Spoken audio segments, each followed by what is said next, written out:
بسم الله الرحمن الرحیم. الحمد لولیه والصلاة علی نبیه اما بعد. معجزات او کرامات دغه متعلق خبره شوی و کرامات د کرامت جمع ده او کرامت ویل دا کرامت د الله فعل وی او د وخت د ولی په لاس باندې الله تعالی ظاهروي چې خلق هغه د الله ولی وګڼي او هغه ته متوجي شي دغه نه بیعت وکړي او د الله تعالی صحیح دین او بندګي دغه نه زده کړي. نو دا کرامت چې د چا په لاس باندې ظاهریږي هغه ته ولی ویل کېږي. نو نن د اولیاء الله بیان دی عقایدو کې. حضرت مفتی صاحب دامت برکاتو هم لیکلي دي وی چې کوم سړی مسلمان د الله تعالی د حکمونو د نبی کریم صلی الله علیه وسلم د سنت او اتباع کوي، د الله حکمونه د پیغمبر سم سنت مطابق ادا کوي، کثرت سره عبادت کوي، ګناهونو نه ځان بچ کوي، د الله او دغه د رسول سره محبت د دنیا د ټولو سيزونو نه زیات وي، نو هغه د الله تعالی مقرب جوړ شي، دی الله محبوب وګرځي. داسې مسلمان ته ولی ویل کیږي. دغه پہچان څه وي؟ دغه پہچان دا ده چې مسلمان وي. اوله خبردار چې کلمه به ویلې وي، چې کلمه نه ویلې هغه سړی ولی نشي کېنه، نو مسلمان به وي او اسلامی اعمال باغه اختیار کړی وي، متقی به وي، دی الله نه به یریږي، پرهیزګار به وي، کثرت سره به د الله تعالی عبادت کوي او دی الله تعالی د نامرضیاتو نه بزان بچ کوي، د ګناهونو نه د بدو کارونو نه بزان مکمل بچ کوي.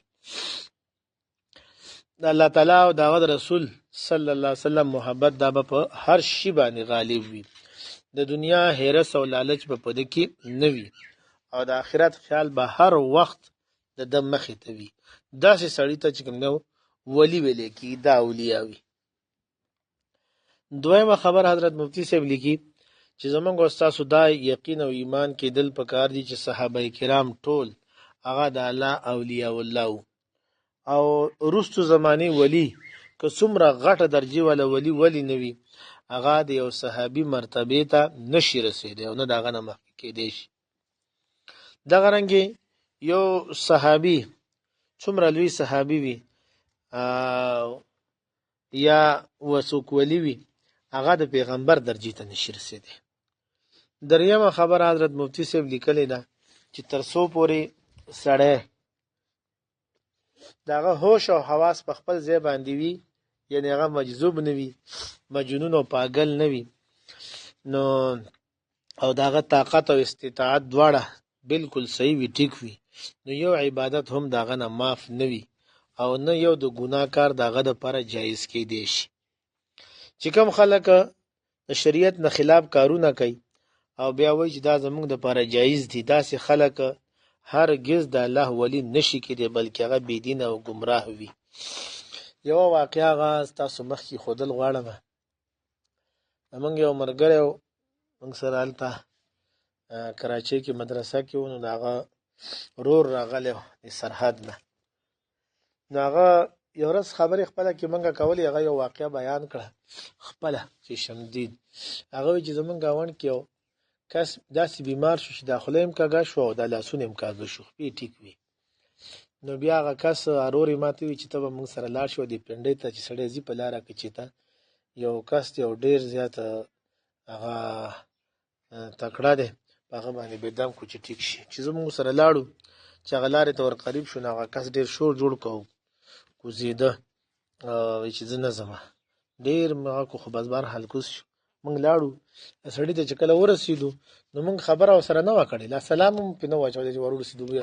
اول راته وی چې کس ناراضي کینې زوس براشي، نو ګیرم نه وا ګیرو بریتي دواړه خرولیو، پینټ پتلونیا چولیو او غالبا د چرسو سیګریټ هغه مسکه، بس یو بتې بل کړه او سی ویل شروع کړل د کی چرسم سکه یو بس هغه لګیا دې سوي. بس چې لکس ټیم تیرې ده زمونږه مریض چې کوم دنو هغه رامنډې دغه مخې ته پریوته راسي او بیا موږ ته چې دا بتې د پوز ته نږدې کې جالوګي ورزي. نو موږ ته سترګې غړولې کتل مو چې لاسونه هم داسې سیده شو بالکل او خولې هم سیده شوه ټیک ټاک شو. بس بیا راغلو بیا داسې 4-5 میاشتې 6 میاشتې پس بیا خراب شو بیا هم بوته بیا دغه طریقه وشوه. بیا یې څه ساختونه ورکړه چې دا به ورته اوبو کې اچوي او سکي به. نو وایي چې بس ما ته ډېر عجیبه راولګېد چې یاره دا خو ډېر لوی سړی دی. نو ما ته مې یو څو واخیستل ځان دپاره د څکلو دپاره. نو چې هغه دا خبره وکړه چې یاره ږیره او برېت یې نه و او چرس یې هم څکل او داسې عجیبه ما دا څنګه ولي کېدی شي. ما ورته ویل ملتا سره هغه دغه شته هغه ساختونه وي چې او شته. نو بټوین یې راویستل هغه چې کله یو دوه پکې وو نو هغه چې ما وکتل نو په هغې باندې د کفر کلمه وه. نعوذ بالله هغې باندې لیکلي چې لا اله الا الله شیخ عبدالقادر جیلاني نبی الله د کفر کلمه پې لیکلې وه. نو ما هغه نه تپوس وکړم هلکه ستا سکول دې ویلی وي چې او ما څومره دې ویلی دی. نو هغه وایي چې ما 14 پاس دی. ما وایي چې ښه دا څه شی لیکلي ده ته وګوره. چې هغه کله وکتل بیا وایي چې اوهو دا خو ما کتلي نه وو دا خو توبه توبه دا خو ما څکلي اوس به څه کېږي. ما وایي چې څه شوي هغه هم شوي دي توبه وباسه بیا په هر چا باندې داسې ډون اعتماد مه کوئ چې هر سړي ته ورخوشي وئ او هغه ته ورځئ. نو به هر حال اول دا دی چې هغه به مؤمن وي مسلمان به وي د پیغمبر سم سنت به د هغه په مخ باندې وي د سنت مطابق کار به کوي د هغه خبرې د هغه کردار گفتار سیرت هغه به د پیغمبر سم هغه مطابق وي او هغه به د ګناهونو نه ځان بچ کوي او د الله تعالی په کثرت سره عبادت کوي. دا د هغې دپاره ضروري دي.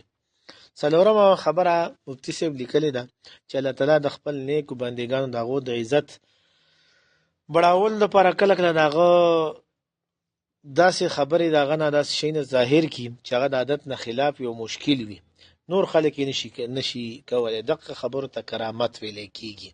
دا د الله تعالی فعل وي. بیا حضرت مفتي صاحب تعلیم کې دا فرمایلي وایي چې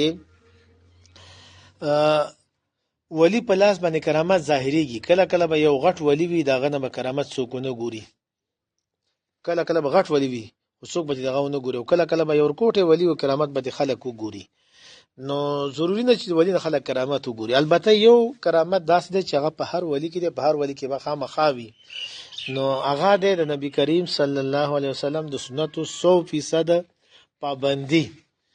دی به ژوند د کس چې د عالم هغه وي مسلمان وي نیک وي او د هغه د پیغمبر سم سنتو مطابق ژوند تېروي نو پوه شه چې دا ولی دی. بس د هغه په لاس کې لاس ورکول پکار وي او د هغه په لاس باندې بیعت کول پکار دي دغه ولی وي. الله تعالی دې موږ تاسو ته ایمان را نصیب کړي.